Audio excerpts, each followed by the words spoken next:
عليهم غير المغضوب عليهم ولا الضالين آمين. Assalamualaikum warahmatullahi wabarakatuh. Alhamdulillah wassalatu wassalamu ala rasulillah sayyidina Muhammad bin Abdullah wa ala alihi wa sahbihi wa man walah, amma ba'd. Subhanaka la ilma lana illa ma 'allamtana innaka antal alimul hakim wa tub 'alaina innaka antat tawwabur rahim. Rabbi shrah li sadri wa yassir li amri wahlul 'uqdatam min lisani yafqahu qawli. Allahumma inna nas'aluka al-'ilma ladunni wal mashrabu safi al-haniyya wa habi ghani. Allahumma inna na'udzu bika min 'ilmin la yanfa' wa qalbin la yakhsha wa 'ainin la tadma' wa nafsin la tashba' wa da'watin la yustajabu laha. Allahumma sahhil 'alaina hifdzal 'ulum wa hab lana wasi'ata fahum bi jahin nabiyyikal ma'sum. Ya Fattah ya Alim, ya Fattah ya Alim, ya Fattah ya Alim, iftah 'alaina fathan qariban wa inna ta'alluma wa ta'lim wa tadhakkura wa tadhkir wa naf'a wa intifa' wal ifada wal istifada wal hatta 'ala tamassuki bi kitabillah wa sunnati rasulih wa du'a ila al huda wa dalalata 'ala al khair ibtigha'a wajhillah wa qurbihi wa sawabihi subhanahu wa ta'ala. Alhamdulillah, kembali melanjutkan pembahasan kita dalam kitab Wasayah Nafi'ah karangan Al-Imam Al-Habib Abdullah bin Alawi bin Muhammad Al-Addad, yang masih di dalam nasihat beliau yang kita katakan kemarin, waqaddir nuzul al-mauti bika fi kulli waqt. Dan bayangkanlah, perkirakanlah bahwasanya kematian itu bisa datang kepada kita di setiap waktu. Nah, biasanya orang kalau udah ingat kematian, nantinya ada 3 sifat yang nongol dalam dirinya. Apa? Yang pertama, isti'dad lirrahil. Yang kedua, hawa dunya. Yang ketiga, al-mubadarah bil a'malis salihah. Orang kalau seandainya dia udah ingat mati mulu, kata Imam Haddad, nasihatnya di sini, wa tazawwad lima adik. Habis kita ingat mati, harusnya kalau kita orang dewasa dan orang yang waras, kita bakal bergerak ngapain? Buat cari bekal. Habis nanya nih, bawel banget nanya. Nanya apaan? Jalan-jalannya kapan sih? Gitu. Kata Pak RT, tenang aja, ntar dikabarin gitu. Lu anggap aja lah minggu depan kita jalan dah gitu. Ceritanya surprise dari Pak RT, ini surprise itu. Nggak pengen kasih tahu jalan-jalannya kapan. Habis itu kata Pak RT, lu anggap aja udah minggu depan kita berangkat.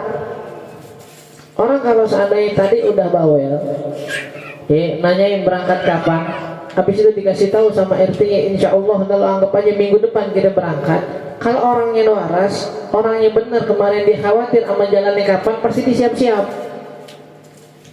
Tapi kalau orang yang kepo doang, enggak tuh. Kalau ada orang yang kepo-kepo doang gitu, kapan sih berangkatnya? Anggap aja minggu depan. Habis itu lihat nyantai aja masih. Lo kemarin nanyain kapan berangkat, ditanya dan pegang duit berapa buat bekal, nggak punya duit juga, ngapain lo yang nanya berarti? Tapi kalau orang yang benar nanya, ngapain lo? Kalau ada orang yang benar nanya kapan berangkat, ya bisa ngapain? Dikumpulin duit. Jadi ngojek habis-habisan. Yang biasanya dapat 100.000 per hari, lebih nambah dia 150. Cepet buat kasih orang tua, gocap buat kasih orang tua, gocap tabungan, gocap buat pegangan bekalnya nanti. Masih ada seminggu nih, insya Allah dapat 3,5, lumayan dah buat ke puncak. Buat beli bensin, buat makan siang, makan malam, makan pagi. Ada duitnya, ada dari mana? Dari ngumpulin. Ngapain lo kumpulin? Orang Pak RT udah bilang minggu depan insya Allah berangkat. Cuma kan masalahnya itu kan itu kan masalahnya keberangkatan dunia yang bisa dikasih tahu kapan nih. Kita bisa dikasih tahu besok berangkat, minggu depan berangkat, bulan depan berangkat, bisa dikasih tahu, jadi ketahuan. Nah, sedangkan kematian nggak ketahuan kapan. Makanya kata beliau, paling gampangnya perkirakanlah seakan-akan mati itu bisa datang kapan aja, besok, minggu depan, bulan depan, tahun depan, 10 tahun lagi. Perkirakan, kenapa? Biar kalau kita udah perkirain, insya Allah ada persiapan. Makanya seorang ulama mengatakan yang tadi kita bilang, orang kalau seandainya dia benar banyak ingat kematian, biasanya Allah kasih 3 perkara.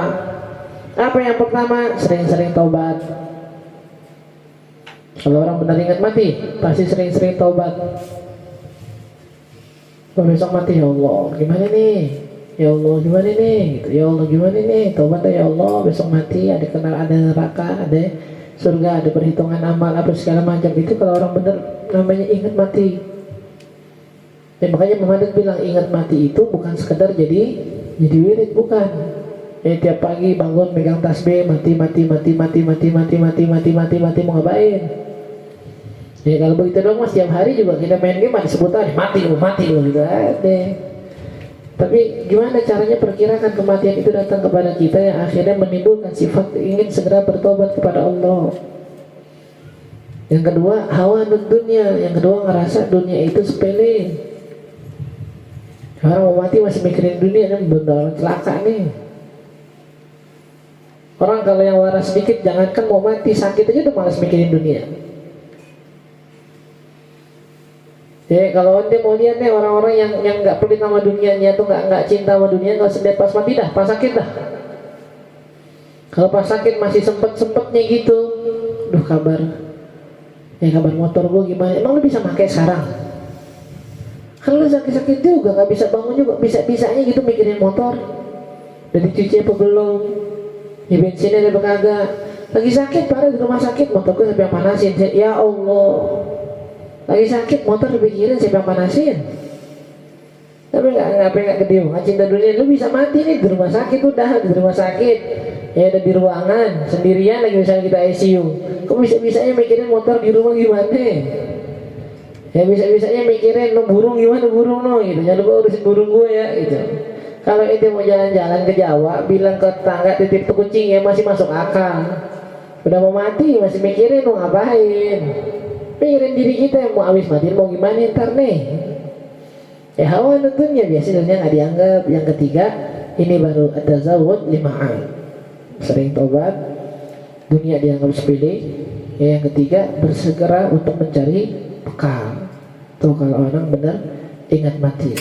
Wa khairu zadi taqwa. Dan sebaik-baiknya bekal adalah ketakwaan kepada Allah. Ya apa minimal takwa? Ya, takwa menggampang. Ya, definisi yang paling sering kita dengar di khutbah Jumat, yang mewasiatkan bertakwa dengan menjalankan perintahnya dan menjauhi larangan. Itu takwa paling gampang tuh. Sayyidina Ali punya sendiri definisi takwa, punya. Sayyidina Abdullah bin Mas'ud punya definisi takwa, punya. Semua punya. Ya apa namanya? Manfaatnya banyak. Man yattaqillaha yaj'al lahu makhraja. Orang kalau nggak punya jalan keluar dalam masalahnya, takwanya coba benerin dah. Mulai dari sholatnya benerin, mulai dari ibadahnya benerin, mulai dari kata-kata kasarnya ilangin, mulai dari bohong-bohongnya ilangin. Tapi ya Allah, entar jalannya ada kebuka dari Allah. Kenapa? Allah udah janji yang bertakwa kasih jalan. Biasanya sebutin dalam khutbah tuh, Anda bilang, wa'lamu anna man ittaqallaha 'aisha qawiyan wa sara fi biladillahi amina wa man dayya'a taqwa wa ahmala amraha taghashathu fil 'uqba fununun nadamati. Ya anna man ittaqallaha 'aisha qawiyan. Orang kalau udah bertakwa punya tentara, punya kekuatan meskipun tanpa tentara. Ya orang kalau udah bertakwa bakal dikasih kuat sama Allah tanpa harus punya tentara. Jadi bikin kuat sama Allah tanpa harus punya pasukan. Jadi bikin kuat sama Allah tanpa harus punya dekingan. Takwa. Wasara fi biladillahi aminah. Dan dia berjalan di bumi-buminya Allah. Kira-kira ada nggak yang di sini yang bukan buminya Allah? Kayak ini bumi Allah nih. Soalnya ini bumi Haji Pulan udah. Ya udah dibayarin sama Allah gitu. Enggak, semua masih bumi Allah. Ya kalaupun dibilang ini tanahnya Fulan, ya itu majazi aja. Ya Allah cuma Allah cuma titipkan kata milik itu kepada manusia itu sebagai bentuk perputaran dalam dunia. Selebihnya mah semua milik Allah. Ya makanya Nabi ketika ditarik sama orang Badui kan ya, Nabi lagi jalan pakai rida, kebetulan ridanya dililit di leher, ditarik sama orang Badui dari belakang. Sayyidina Anas yang meriwayatkan hadis tersebut, hatta atharat fi unuqih. Itu hadisnya Nabi ridanya Nabi sampai ke bekas merah di lehernya, saking kencangnya tarikannya. Dan biar kita tahu juga baju Nabi gak halus-halus banget. baju Nabi, nah halus banget. Sekali dikasih baju halus, ada orang datang, ya Rasulullah saya mau dong, dikasih langsung. Apa kata Badui? Ihmil li ala ba'irain. Itu punya apa namanya ontak banyak, bagiannya 2 dong. Ya al-malu malullah. Harta itu milik Allah, mau ngapain? Jangan pelit-pelit. Ya harta milik Allah sini bagiannya gitu. Nabi ketawa, nah al-malu malullah wa ana abdullah. Ya benar, semua yang di dunia ini saya budaknya Allah, saya hambanya Allah. Harta pun milik Allah, sejatinya milik Allah. Tapi dunia ini kan enggak. Ya, anak udah dipermilikan sama Allah buat apa namanya? Buat punya ini onta, tapi tetap dikasih sama Nabi. Kata Nabi, diingetin, intabe ya fulan ya Arabi, innaka satuhasab yaumal qiyamah ala hadza. Ya ingetin ya, nanti di akhirat bakal ditanya sama Allah nih masalah tarik leherannya tadi. Jadi bakal ditanya, mau nyakitin orang, kenapa ini berbuat kayak gitu? Minta aja, nggak usah nyakitin gitu. Kata dia, lah Mak, Allah nggak bakal hisabannya. Kok bisa? Dia nakala tukabil sayyi'ah bisayyi'ah. Karena dia tahu ente pasti maafin. Karena sifat ente dari Allah, nggak mungkin balas kejahatan dengan kejahatan. Nah di dunia aja dia nggak balas, selesai dia menuntut aneh di akhirat itu. Ya, mereka orang-orang yang sabarnya benar-benar diuji, bahkan sama orang iseng ujinya gitu. Ya, Hasan bin Ali bin Abi Thalib, cucunya Nabi. Dan Imam Hasan ketika lagi sholat Jumat, bukan khotib, duduk di bawah, yang naik khotib orang lain. Ya Masya Allah, yang mulai khotib tuh orang langsung ngatain dia, ngatain bapaknya, ngatain keluarga Nabi. Ya, yang suci cuma Nabi, ya keluarganya yang lain belum tentu. Ya, jadi kalau orang ngatain dulu keluarga Nabi dari dulu ada, bukan sekarang. Gak usah kaget. Ya, yang penting jaga diri kita, lisan kita jangan sampai ikut dalam mereka, ikut ngebenci keluarga Nabi, ngomongin keluarga Nabi. Ya hasil selesai dari khutbah itu, anaknya bilang, Mbak, tadi yang dibilang khotib itu kan semuanya salah ya. Anda nggak ngeliat abah begitu, Anda nggak ngeliat kakek Ali bin Abi Thalib begitu, kenapa abang nggak balas? Ya bunai mata ahidta abaka wajaddaka la'ana. Ente kapan ngelihat bapak ente, kakek ente sampai Nabi itu orang yang mencaci? Kapan ente melihat mereka orang yang membalas cacian dengan cacian? Enggak, Anda nggak pernah nemuin itu dia bapak aneh Ali bin Abi Thalib dan kakek aneh Muhammad. Dia ngapain Anda ngikutin? Biarin urusan dia. Ya Khalifah Umar bin Abdul Aziz Zainal Abidin atau Umar bin Abdul Aziz. Ya, ketika lagi bawa sedekah malam-malam yang sering kita ceritain, lewat di padang pasir, tahu padang pasirnya, ya ada orang lagi tidur nggak kelihatan, gembel. Ya tidur tengah jalan, padang pasir nggak ada penerangan. Dia lagi jalan sama pengawalnya 2, tiba-tiba kakinya ketendang. Kaki yang tidur nih. Kan kalau mau marah kan pasti yang marah yang jalan ya. Lewat padang pasir lu tidur, gila kali ya. Jangan kata orang, ontak bisa nginjek lu tidur di padang pasir. Tiba-tiba pas diinjek, ya pas ketendang dia bangun. Dia bilang, ya himar, ya aman dah. Dibilang, apa namanya, kedai, buta lo gitu. Orang apa kedai lo? Orang segede gini gak kelihatan. Nah kan gelap ya. Tapi saat itu Umar bin Abdul Aziz Khalifah, gubernur Madinah, dan banyak pengawal. Pengawal mau marah langsung pusing. Gubernur dikatain bahasa kita begitu ya, barangan bocah mulut ya. Gubernur bilang katain aja, cuma saat itu belum ada TV, jadi belum tahu gubernur yang mana ya gitu. Udah mau dipukulin ya orang, kata si Nawar dan biarin. Datangnya cuma dibilang, kenalin nama Anda Umar bukan Himar. Anda Umar bukan Himar, Anda Umar bukan keledai. Udah selesai masalahnya, ditinggal. Tapi tadi orang bilang orang-orang yang, oh Masya Allah udah gitu. Yang khairu zadi taqwa, kebaik-baiknya bekal adalah ketakwaan. Ya enggak apa namanya, yang paling gampang itu wasaru fi biladillahi aminah. Mereka berjalan di jalan Allah, di bumi Allah dengan penuh keamanan. Kalau usah dikawal, orang bertakwa, kata Allah atau kata ulama, saru fi biladillahi aminah. Kemana pun dia berpijak tenang, Allah yang jagain. Man kanat lahul mahabbah wa tawadhu, kata guru-guru kita. Orang yang punya cinta sama Allah, sama Nabi, sama guru-gurunya, dan bertawadhu di hadapan mereka, fa inna ainul inayah sabbabah alaih. Ya, yang takut pandangan penjagaan selalu tercurahkan buat mereka. Wa naqi qalbaka min kulli khuluqin madhum. Ya, dan bersihkan hati kamu dari setiap akhlak yang buruk. Ya, semua itu akhlak-akhlak yang buruk dalam hati kita, semua penyakit hati hilangin. Bukan cuma ke orang, ke Allah juga sama. Ke orangnya kita nggak boleh dengki, ke orang kita nggak boleh suudzon, ke orang kita nggak boleh benci, ke orang kita nggak boleh marah-marah, dendam. Ke orang kan ya, itu mau Allah dendam. Padahal gue udah begini banget ya, udah usaha, udah sholat, tapi sekarang masih segini aja, bingung gue kudu gimana lagi sih ya. Giliran sama orang ngajarin, dan biar jangan dendam sama orang, jangan suudzon sama orang. Emang Allah suudzon? Emang suudzon sama orang dan sama Tuhan? Ini bagusnya nggak dua-duanya. Tapi ada orang mau manusia kayak masya Allah hatinya bersih dah. Tapi sama Allah dia suudzon. Sama Allah dia kecewa. Takdir berjalan begini, ini gara-gara begini, gara-gara sama orang bilang jangan pikir begitu sama orang. Orang bisa deh nggak mikir begitu sama Allah, pikirannya jelek. Gimana sih jadinya gitu? Sama Allah dulu, jangan kotor hati kita ya, baru manusia itu. Ada orang hatinya sama Allah bersih, sama orang dan teman, ya salah juga. Tapi tadi kita bilang gitu.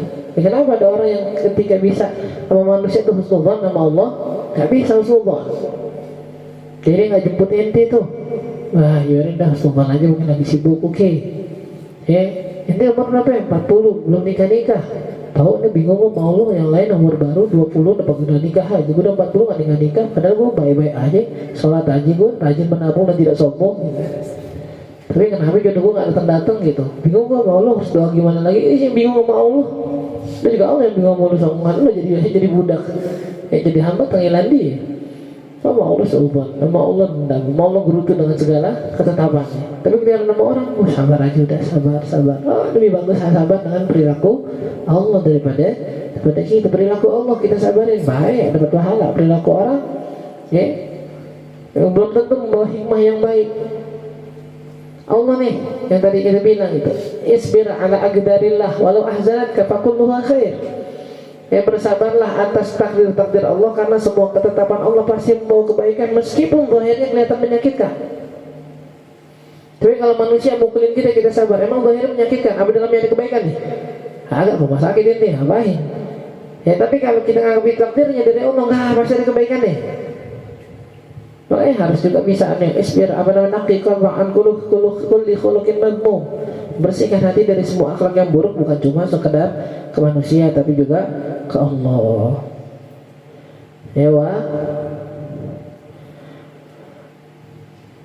Wa admiril khair li jami'il muslimin. Harapkanlah kebaikan itu terjadi kepada semua muslimin. Kalau sama teman kita anggap buat baik gampang. Tapi kalau yang bukan sama teman kita gimana? Gampangnya lagi nih, kalau terjadi sama calon yang kita dukung, gampang doain kebaikan. Kalau yang nggak kita dukung gimana?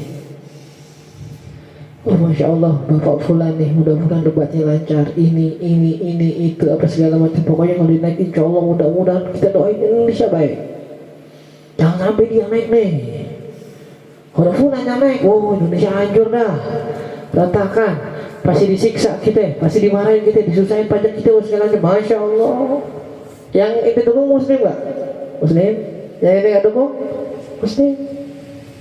Buat miril khair. Selama dua-duanya Muslim, berarti sama-sama Tuhannya Allah. Berarti sama-sama hati mereka di tangan Allah. Kenapa ente bisa mendoakan yang ini biar jadi orang baik, mau Indonesia baik, yang ini biar Indonesia bakal hancur? Tapi kita melihat dari data, Ustaz. Iya, silahkan. Maksud dari aneh bukan nanti nggak boleh milih orang, harus jadi golput, bukan. Tapi biasakan, mau ngedukung aja. Jangan pakai suudzon sama yang lain terhadap negara ini, jangan. Emang ini mau kalau misalnya dia benar menang, dia naik, mau ke Indonesia hancur? Janganlah, San. Kalau dia yang naik, mudah-mudahan kita minta Allah jadi orang benar. Dari awal aja udah begitu.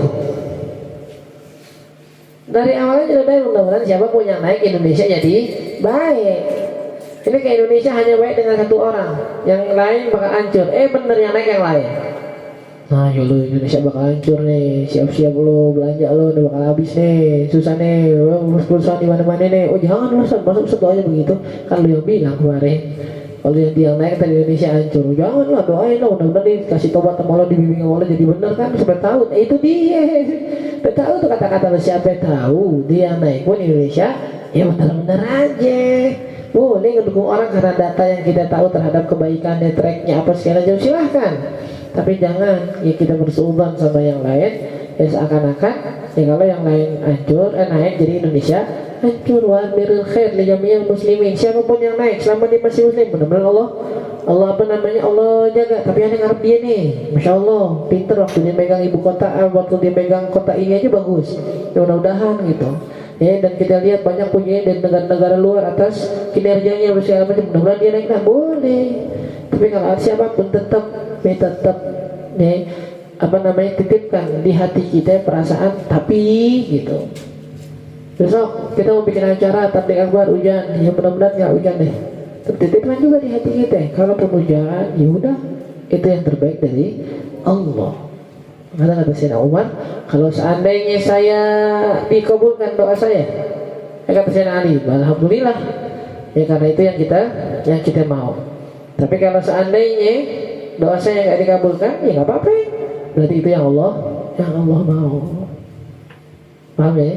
Ya, fatazawwad wa khairu zadi taqwa. Ambil bekal yang banyak, bukan duit, tapi takwa. Untuk takwa apa? Nah itu juga duit yang dipakai buat ibadah. Anak-anak yang didik jadi anak-anak yang soleh dan solehah, istri yang solehah, suami yang soleh, itu bekal tuh, itu ketakwaan. Selebihnya ad-dunya mal'un, semua isi dunia terlaknat. Yang ngejauhin kita dari Allah terlaknat, kecuali zikir, salat dan semua yang mengingatkan kepada Allah. Itu dunia nggak terlaknat, selebihnya terlaknat. Wallahu a'lam. Al-Fatihah. A'udzubillahi minasyaitonir rajim. Bismillahirrahmanirrahim. Alhamdulillahirabbil alamin arrahmanir rahim maliki yaumiddin. Iyyaka na'budu wa iyyaka nasta'in ihdinas siratal mustaqim siratal ladzina an'amta 'alaihim ghairil maghdubi 'alaihim waladdallin. Amin.